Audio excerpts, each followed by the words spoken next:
हम मुजफ्फरपुर शहर में पहुंचे हुए हैं।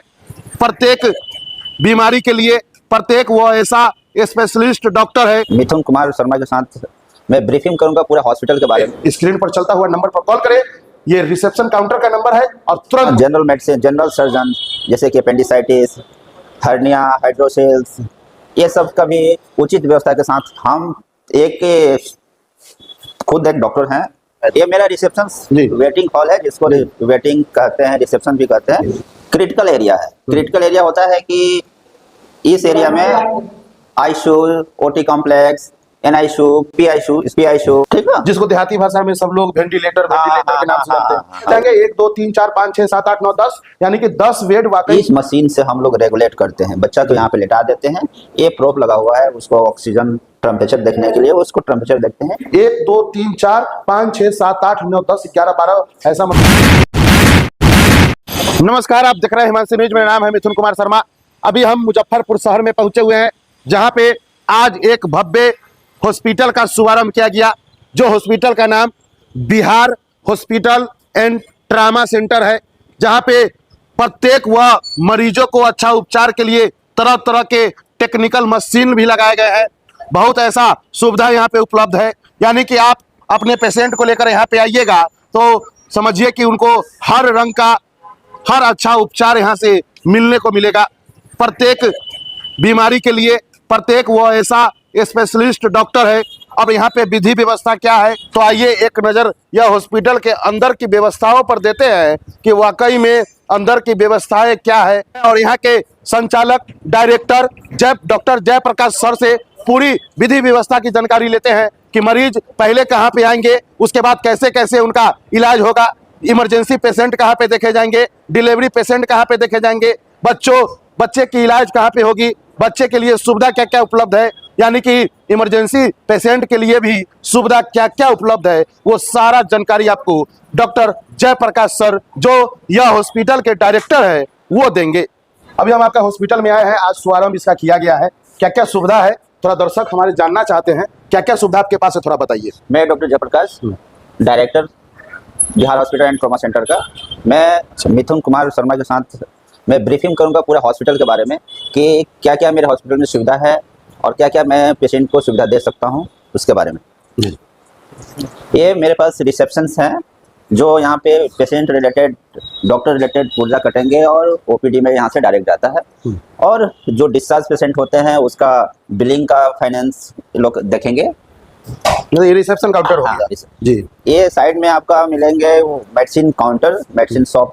ये यहाँ पे हम लोग के पास व्यवस्था है कि 20% डिस्काउंट के साथ भी आउटसाइड जितना पेपर है डॉक्टर्स के देखे हुए पुर्जे आएंगे उसके साथ भी मिलेंगे, और इन हाउस जो डॉक्टर्स देखेंगे उनके साथ भी। लेकिन दूसरे हॉस्पिटल से भी पेशेंट के परिजन आएंगे, यहाँ से दवा लेंगे तो आप उसको 20% डिस्काउंट दीजिए। अच्छा, उसके बाद ये सर, ये मेरा ओपीडी चैम्बर है, ठीक ना। यहाँ पे मल्टी स्पेशलिटी द्वारा देखा जाएगा, जैसे कि paediatrics, general surgery, neuro, ortho, यानी माथा की बीमारी का भी इलाज होगा, टूटा फूटा का भी इलाज होगा। जनरल मेडिसिन मतलब कि जो खांसी, सर्दी, बुखार, और गायनी मतलब कि बच्चा के प्रसव के भी इलाज होंगे। और दूसरा उसके साथ साथ जनरल मेडिसिन, जनरल सर्जन, जैसे कि अपेंडिसाइटिस, हर्निया, हाइड्रोसेल्स, ये सब का भी उचित व्यवस्था के साथ। तो सर हम रूम देखना चाहेंगे कि मान लीजिए कोई ऐसा स्पेशल पेशेंट आते हैं जो बोलेंगे हम जनरल में नहीं रहेंगे, हम अपना स्पेशल रूम लेंगे, तो उसका कैसा सुविधा? देखिए, Bihar hospital and trauma centre में वो व्यवस्था की गई है जो दूसरे हॉस्पिटल में नहीं मिलेंगे। मेरे पास बहुत सारा ऐसा डिलक्स रूम है, जिसको स्पेशल रूम लोग भी बोलते हैं।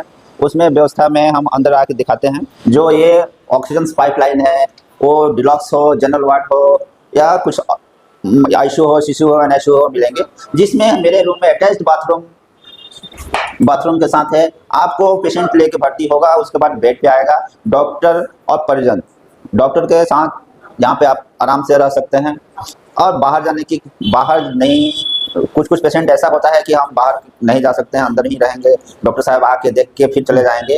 वो इस रूम में व्यवस्था हमको अवेलेबल है। टोटल मतलब यहाँ पे पेशेंट सिर्फ भर्ती होना है, डॉक्टर साहब खुद इस रूम में आएंगे, देखेंगे, उसके बाद जाएंगे। हाँ जी, चलिए। ऐसा क्या रूम है सर आपका? यहाँ पे 7 रूम अवेलेबल है हम लोग के पास। तो देखिए कि यहाँ पे 7 रूम स्पेशल है। जी हाँ, यानी कि एक साथ 7 मरीज स्पेशल रूम में रह सकते हैं। अगर आप लोग को अच्छा प्यार मिलेगा तो 7 से बढ़कर अनेकों हो सकते हैं। और सर यहाँ का क्या स्पेशलिस्ट है? यहाँ पे अनेकों तरह की स्पेशलाइजेशन है, जैसे कि हम पहले भी बता चुके हैं। बच्चे की बीमारी का इलाज होता है, गायनी मतलब कि बच्चा प्रसव भी होता है, उसके शिशु जो होते हैं, बच्चा जब डिलीवरी हो जाता है तो न्यू, उसको हम लोग बोलचाल भाषा में न्यू नेटल बोलते हैं, उसका भी उचित उपाय संचार है यहाँ पे। ये एक जनरल वार्ड, ये मेरा जनरल वार्ड है। जो जनरल वार्ड आप इतना क्लीन बनाए हैं, क्या लगता है कि मतलब दर्शकों का प्यार, यहाँ के स्थानीयों का प्यार मिल पाएगा? हम खुद एक डॉक्टर हैं और हम व्यवस्था वैसा देना चाहते हैं जो दूसरे हॉस्पिटल में नहीं मिले। इसीलिए मैंने इस जनरल वार्ड में एक, जहाँ के आईसीयू उतना अच्छा नहीं मिलते हैं, वो मेरा जनरल वार्ड है। यहाँ पे ऑलरेडी हम लोग देख सकते हैं कि ऑक्सीजन पाइपलाइन है।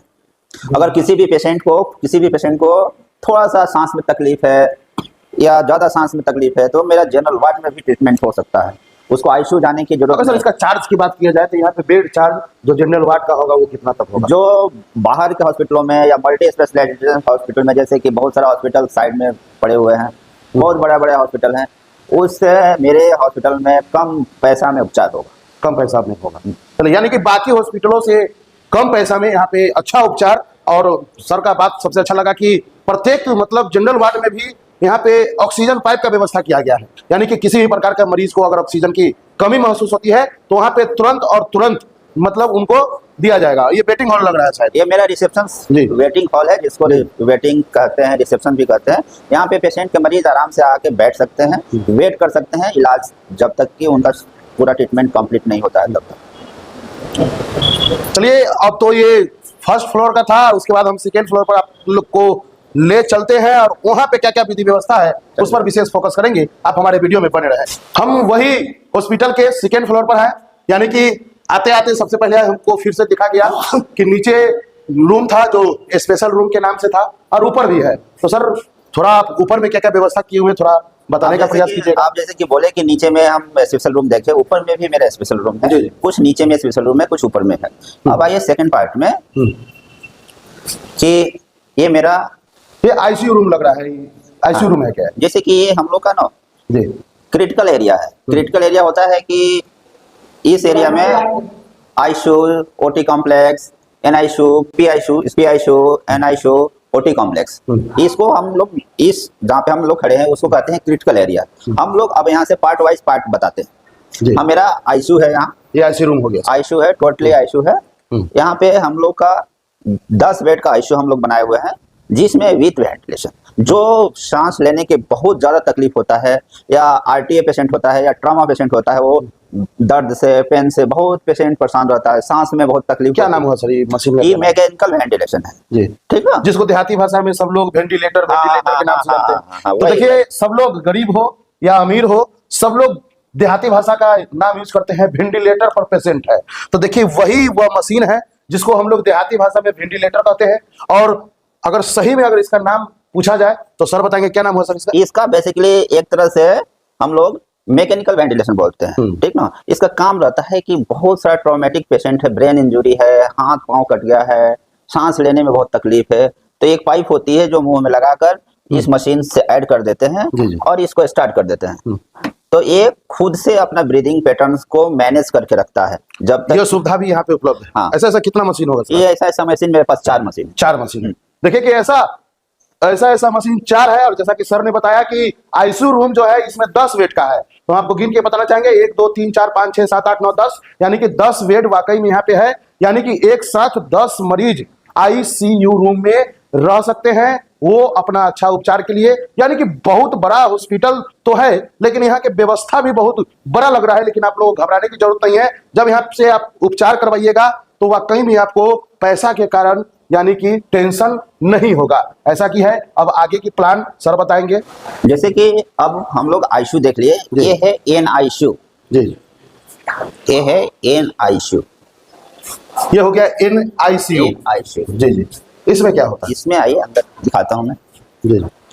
ये सारे रेडियोथेरेपी बार्मर लगे हुए हैं, रेडियोथेरेपी बार्मर लगे हुए हैं, इसको बार्मर करते हैं, बार्मर करते हैं। जी। बार्मर मतलब इसलिए कहते हैं कि जो न्यू नेटल बच्चा होता है, जस्ट बच्चा डिलीवरी होता है, वो उसका वेट कम होता है या सांस में तकलीफ होती है या सीजर आता है, तो इस मशीन से हम लोग रेगुलेट करते हैं। बच्चा को यहाँ पे लेटा देते हैं, ये प्रोब लगा हुआ है, उसको ऑक्सीजन टेम्परेचर देखने के लिए उसको टेम्परेचर देखते हैं। ये मशीन है, ये उसका ऑक्सीजन लेवल बताएगा, हार्ट रेट बताएगा, और ये इससे हम लोग, यानी कि इसको भी लोग देहाती भाषा में कहते हैं कि बच्चा शीशा में रखा हुआ है, हाँ, वही मशीन है क्या? हाँ। जी हाँ, यानी कि यही मशीन हो जिसको देहाती भाषा में लोग अक्सर बोला करते हैं कि बच्चा शीशा में रखा हुआ है। तो देखिए यह मशीन भी यहाँ पे उपलब्ध है। दरअसल सर इसका ओरिजिनल नाम क्या हुआ यह मशीन का? ये इसको बार्मर कहते हैं, ठीक ना, फोटोथेरेपी बार्मर कहते हैं, फोटोथेरेपी बार्मर। हाँ। यानी कि इसमें बच्चे रहेंगे, ऐसा सर कितना मशीन आपके पास? बार्मर ये फोटोथेरेपी इसलिए कहते हैं कि किसी जैसे कि नियोनेटल में जस्ट बच्चा होता है, उसको जॉन्डिस होने का बहुत ज्यादा चांस रहता है,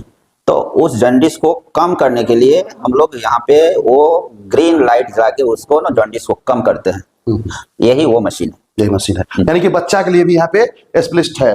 और ये मशीन फिर यहाँ पे वही देहाती भाषा में जिसको हम वेंटिलेटर कहते हैं, बच्चे के लिए भी उपलब्ध बच्चे के लिए, चाइल्ड बच्चे के लिए स्पेशली, वो एडल्ट था मतलब कि सियाना आदमी के लिए, ये बच्चा के लिए। जी हाँ, अगर आपका बच्चा लगता है कि सीरियस है, यानी कि कहा जाता है कि भगवान भरोसे है, तो आप तुरंत यह हॉस्पिटल को सिलेक्ट कीजिए और देखिए कि बच्चे के रूम में भी यहाँ पे वह मशीन लगे हुए हैं जो चाइल्ड वेंटिलेटर के नाम से आप लोग इसको कह सकते हैं। जैसा कि सर ने बताया, अगर यह मशीन का गिनती किया जाए तो करीब 1 2 3 4 5 6 7 8 9 10 11 12 ऐसा मतलब ये लगे हुए हैं बच्चे की।